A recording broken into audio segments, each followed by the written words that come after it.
Part the 4th. The Prince and the Princess.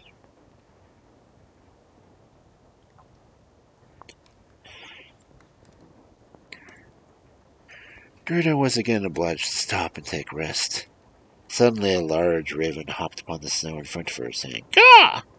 Caw! Good day! Good day!" He sat for some time on the withered branch of the tree just opposite, eyeing the little maiden and wagging his head. He now came forward to make acquaintance, to ask her whether she was going all alone. That word, alone, Gerda understood right well. She felt how sad a meaning it has. She told the raven the history of her life and misfortunes, and asked if he had seen Kay. And the raven nodded his head, half doubtfully, and said, "That is possible. Possible." "Do you think so?" exclaimed the little girl, and she kissed the raven so vehemently that it was a wonder she did not squeeze him to death. "Go moderately, moderately," said the raven. I think I may be a little gay, but he has forsaken the 3 princesses." "He dwells with a princess?" asked Gerda. "Listen to me," said the raven. "But it is difficult to speak your language. Do you understand Ravenish? If so, I can tell you much better." "No, I've never learned Ravenish," said Gerda. "But my grandmother knew it, and Pie language also. Oh, I wish I had learned it." "Never mind," said the raven. "I will relate my story in the best manner I can, though bad will be the best." And he told all he knew. "In the kingdom wherein we are now sitting, there dwells a princess, a most uncommonly clever princess. All the newspapers in the world she has read, and forgotten them again. So clever she is. It is not long since she ascended to the throne, which I have heard is not quite so agreeable a situation as one might fancy. And immediately after she began to sing a new song, the burden of which was this: Why should I not marry me? There is some sense in the song. She said she is determined she would marry, but at the same time declared that the man whom she would choose must be able to answer sensibly whenever people spoke to him, and must be good for something else besides merely looking good. The ladies of the court were all then drummed together, in order to be informed of her intentions. Whereupon they were highly delighted. One exclaimed, 'That is just what we wish!' And together that she had lately been thinking the very same thing. Believe me," continued the raven, "every word I say is true, for I have a tame beloved who hops the pleasure about the palace, and she has told me all this." Of course, the beloved was also a raven, for, birds of a feather do flock together.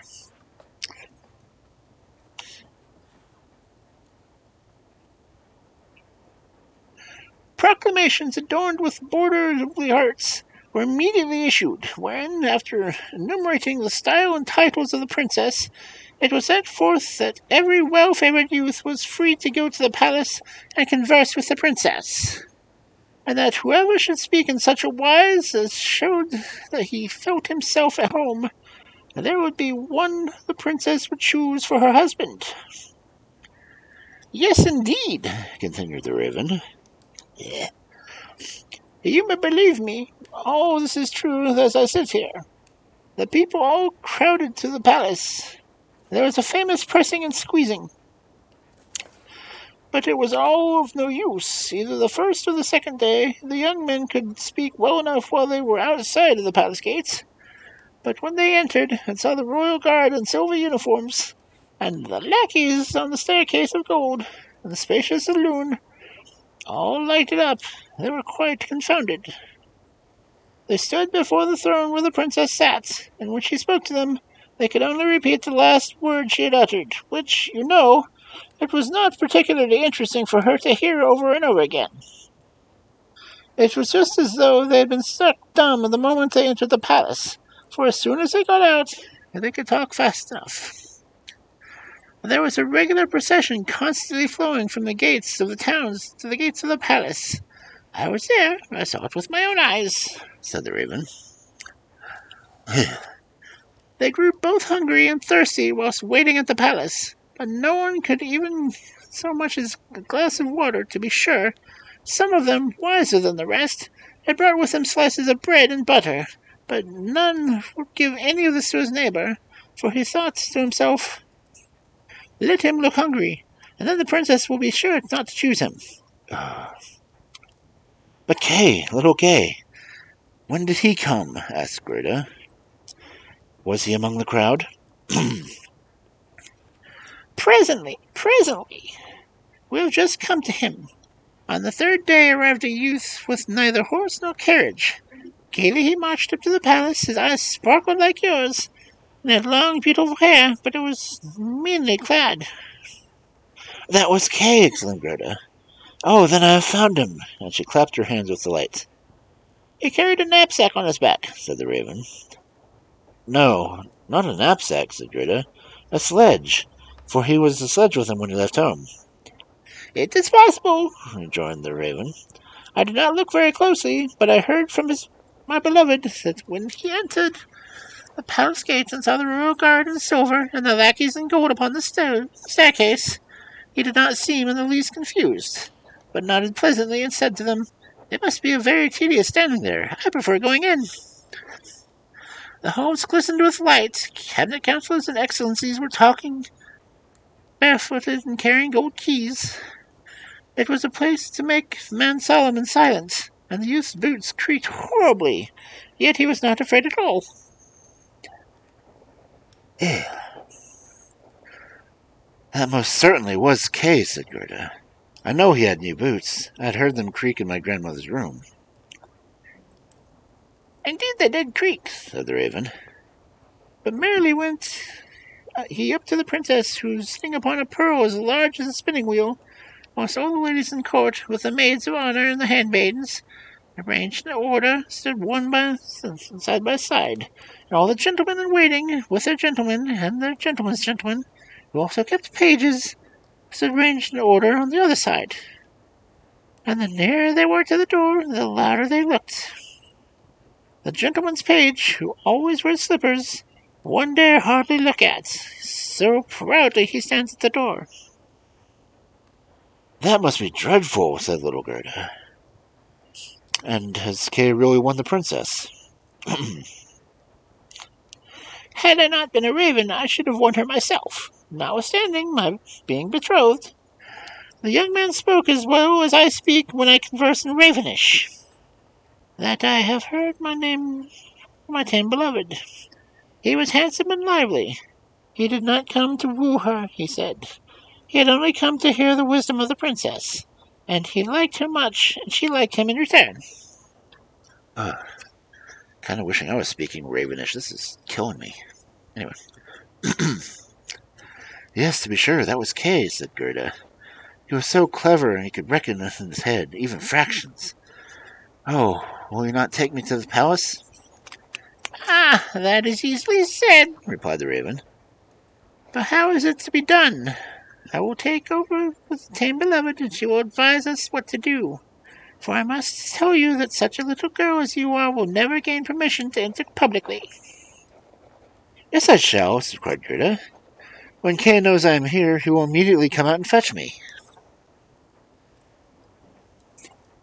Wait for me at the trellis yonder, said the raven. He wagged his head, and he flew away.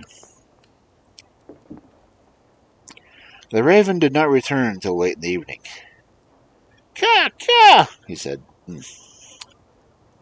My tame beloved greets you kindly, and sends you a piece of bread which she took from the kitchen. There is plenty of bread there, and you must certainly be hungry.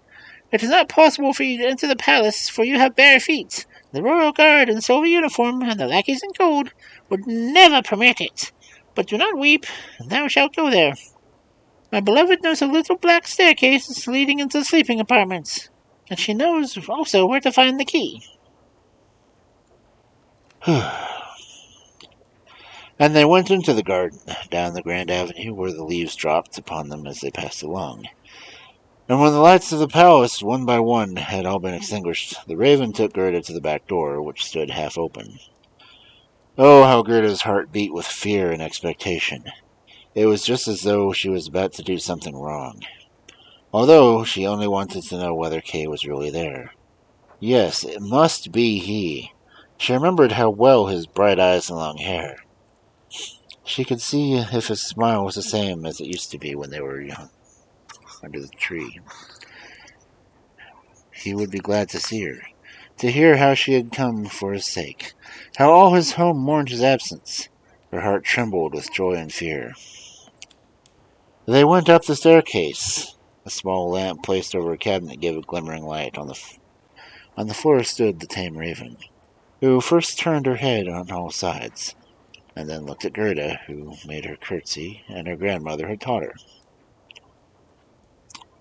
"My betrothed has told me much about you, my good young maid," said the tame raven.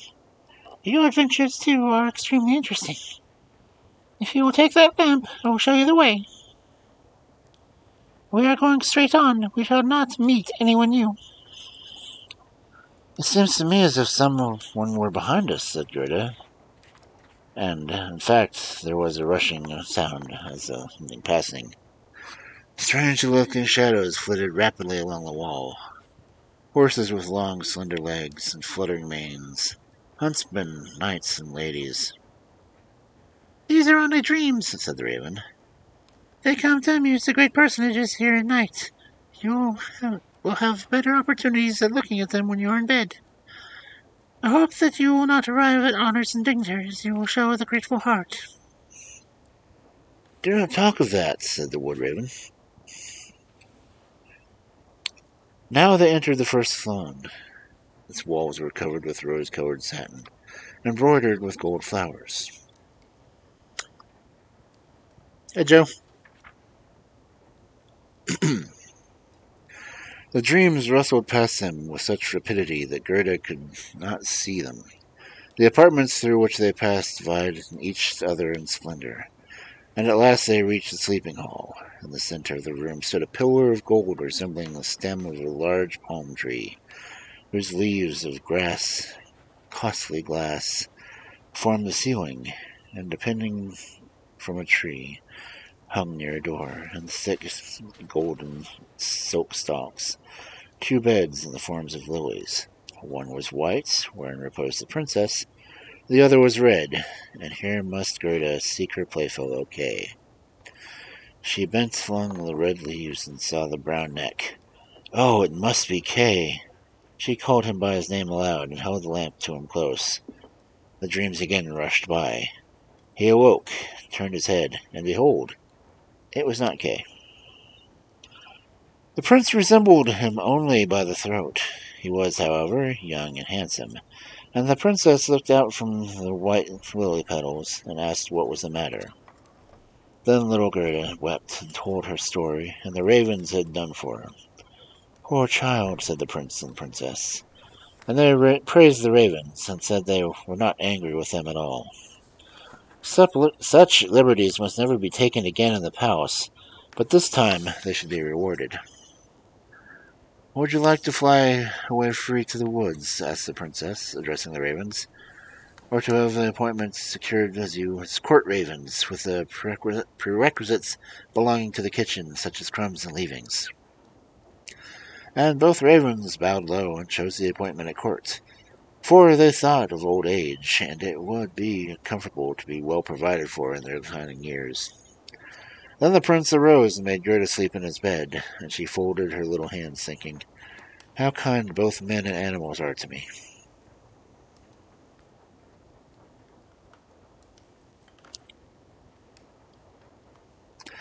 She closed her eyes and slept soundly and sweetly.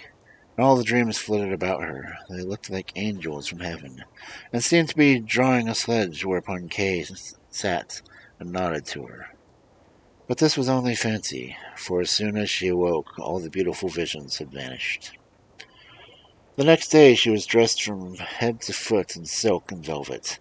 She was invited to stay at the palace and enjoy all sorts of diversions, but she begged only for a little carriage and a horse, and a pair of little boots. All she desired was to go again in the wide world to seek Kay. And they gave her boots and muff besides. She dressed so prettily. And as soon as she was ready, they drove to the door of the new carriage of pure gold, with the arms of a prince and princess glittering upon it like a star. The coachman, the footmen, and outriders, all wearing gold crowns.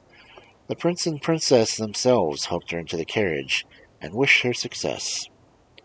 The wood raven, who was now married, accompanied her the first 3 miles. He sat by her side, riding backwards, as was a thing he could not bear.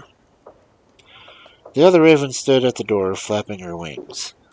She did not go with them on account of the headache she had felt ever since she received her appointment, in consequence of eating too much. The carriage was well provided with sugar plums, fruits, and ginger nuts. "Farewell, farewell," cried the prince and princess. Little Gerda wept, and the ravens wept out of sympathy. But his farewell was far a sore trial. He flew up to the branch of a tree and flapped his black wings at the carriage till it was out of sight.